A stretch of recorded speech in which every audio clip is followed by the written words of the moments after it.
What's going on, sci-fi fans? My name is Ben and welcome back to the bench for another episode of our Sci-Fi Wednesdays trench build. We're going to be moving forward today, guys, on our TIE fighters and the base, and I'm hoping to go ahead and see what we can do and get some stuff weathered. So let's check them out. Now, last time we went ahead and overcoated our resin bases with a nice coat of primer. We came back with some gray. We went ahead and did a little bit of post shade, a little bit of Aztecing. So I think they look okay. They're not perfect, mind you, but I think we're going to go ahead and try to weather them down with some AK panel liners, and that should help to pop that detail. These things have a ton of different shapes. I was not anticipating having something this detailed, to be honest, but the resin worked well, the molds worked well, so we have a pretty decent looking base. Now we just have to figure out what order to put these in, and we'll be able to move on to the TIE fighters.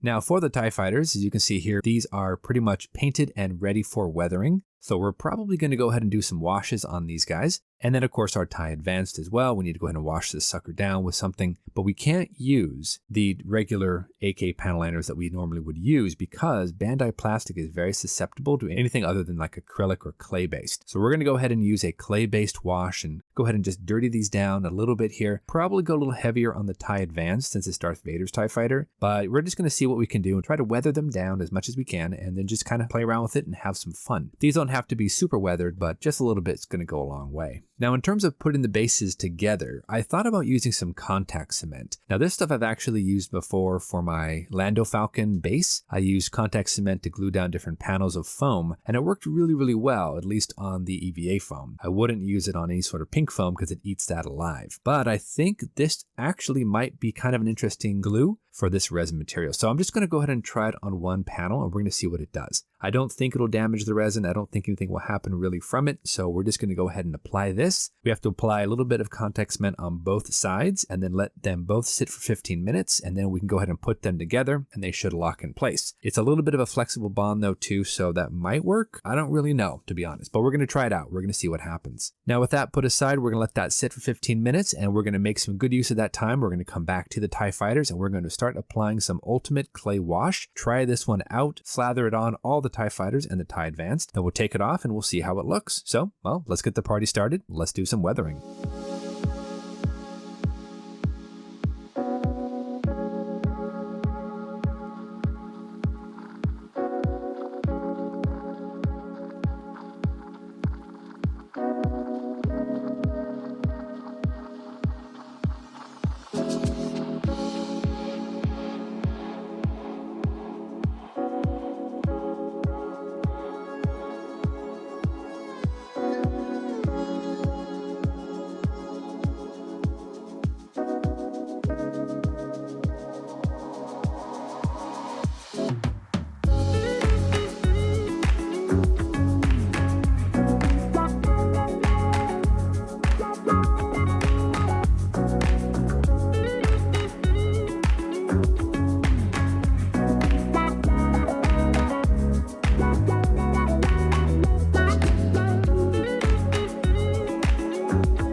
Everybody, so we are back and the TIE fighters actually turned out to be pretty decent. I like how they turned out and we have actually stuck these two panels together and the contact cement actually works really, really well. But the only issue is it's not necessarily as rigid as I would like. So I'm going to go ahead and approach the other one here with just some plain old super glue and accelerator. I think that's going to be just as good as doing contact cement, but it'll be faster and it'll be a stiffer bond. So that's what we're going to go ahead and do for the rest of the panels. Now again, again, I don't really know how this is going to shape up in the end here. I've been kind of trying to play around with some ideas for the surround here on the base because I need to elevate it up above the ground just a little bit, but I haven't really come up with anything too concrete just yet. I've got some pretty wicked ideas from my subscribers, so thank you guys again for all your insight and your suggestions. I actually like a lot of them. One of my favorites was to actually mold a bunch more bases and then use those as the side supports to kind of elevate it up off the ground. That would be really, really cool, but unfortunately the bottom of these aren't necessarily level. I'd have to really sand them down, and plus they're a little bit too tall. I want something shorter. So we're going to figure it out. But honestly, I love ideas, guys, so toss them out there if you have any. I'll see what I can roll into my project.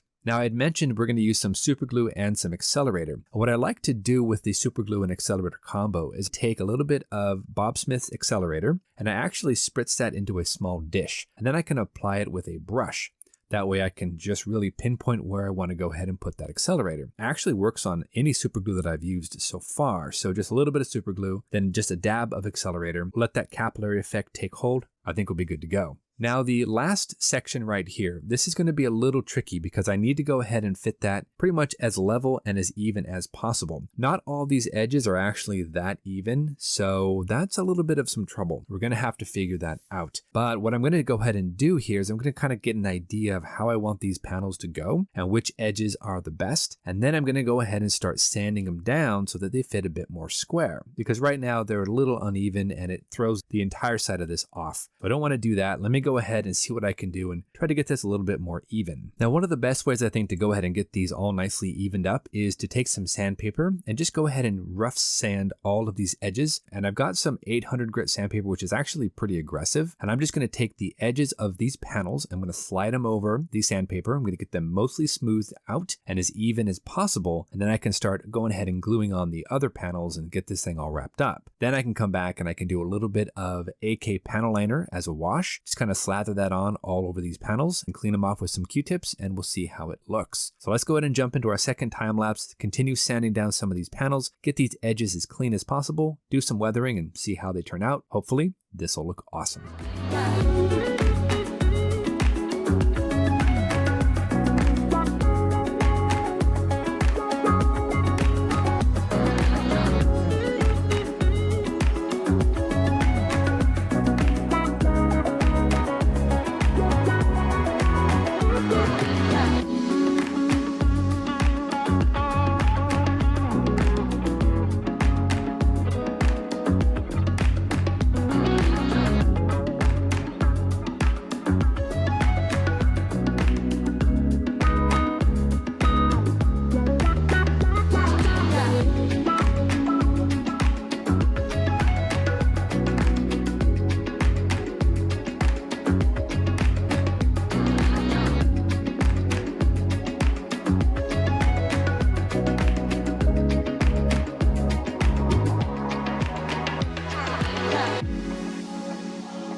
All right, everybody, so not too bad. We've got our 6 panels all nicely glued together. We've got everything weathered down, so I think that looks pretty cool. Now, though, we need to move on to the surround. As you can see, the edges aren't necessarily the prettiest, so I wanted to go ahead and put this into something so it'll elevate it up off the ground. Plus, I got some other plans for it. So what I did is I threw together a little base using foam core. Now this isn't necessarily the best base I've ever made, and it's not necessarily the prettiest base, but it does work. I've just made a couple of foam core supports, and then of course a surround of foam core, and it does fit, it drops right into place. So what I'm kind of thinking of doing is using this to the best of my ability, go ahead and just kind of fill up some of these gaps and just see if I can't get this looking a little bit better. I also thought about adding in some really cool kind of subtle fiber optics. I've got a whole bunch of fiber optic cables still So what I want to go ahead and do is take one of my drill bits, go ahead and drill in certain areas here and there, and just kind of make a random assortment of lights. They're not going to be super bright, so they're just going to be kind of dim. But if you look back at the trench run, you'll notice little tiny lights every once in a while. So I'm going to go ahead and try to add those in. So let's jump into that last time lapse and let's drill out some holes for some fiber optics. And then let's go ahead and work on the base, get that primed and painted with the flat black.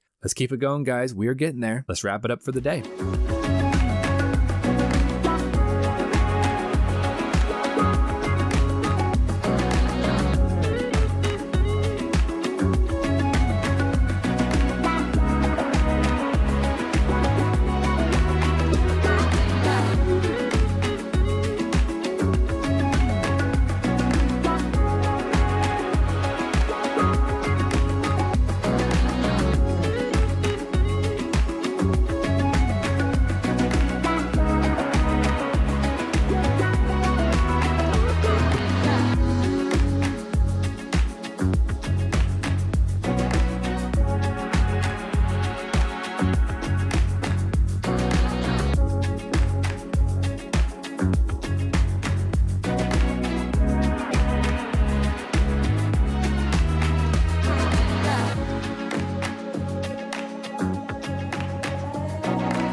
All right, so we are back, and I think we've actually made a pretty good stride towards actually finishing this whole project today. We're not done yet, but we are getting there. So let me go ahead and show you guys what we have. First off, we have our base, all the fiber optic holes drilled out, and they're kind of an assortment all over the place in different arrangements. You know, there's 3s and 4s. So I think that actually looks pretty cool. Next episode, once we get our base kind of lined up, we can take these fiber optics, push them down through. We'll bloom the top end. We'll go ahead and string them together, wrap them up, and then we'll have them for the light. Then the light will hopefully shine through and give us a little bit of some interest. They won't be super bright. They won't be like floodlights or anything, but at least we'll have a little bit of some differentiation. That should be kind of fun. If it works, great. If not, you can't see the holes. They're so tiny, it doesn't much matter. Either way, we're good. Get you a quick close-up here. As you can see, using that panel liner wash just made all the details just jump out at you. I think it looks really, really cool. It's not 100% accurate. There are a couple of areas that were a little bit of a mist pour, but you know what? Honestly, it came from really clear to this awesome gray color with all that detail, so I'm happy with it. I think it actually is pretty cool. Also on the TIE Fighters, we have those weathered down with some ultimate clay wash. That I think is perfect. We need to come back and maybe hit them with a flat coat, and then we can come back and gloss over those windows there in the front. But I think honestly, these look pretty cool. So I like the TIE Fighters. They look good. And then of course the TIE Advanced, again, still weathered down, but we need to go ahead and come back and kind of overcoat that with a flat coat so that all of these look a little bit on the flat side. I think that'll look pretty cool. Now I had mentioned that originally I wanted to have these kind of set in this pattern, but I was talking to my buddy and he actually made a really cool suggestion to kind of break up the symmetry, add a little bit of interest to it. Why not have them slightly askew to kind of make them as if they're banking in to the trench? So kind of have them in this kind of pattern, canted off to the side, maybe elevated a little bit, different elevations. And I think that would be pretty cool. Kind of have them in a formation, kind of like this. I would have to kind of toy with the idea a little bit, see how high I want them, how low, how much bank turn to have. In standard form, I think it's a little bit too symmetric. This way it adds a little bit of asymmetry to it, and I think adds a bit of interest as well. So I'm probably going to go ahead and try that route and see how it goes. Again, I just kind of play around with this on the fly and try out different things as I go. It's a learning process and it's fun.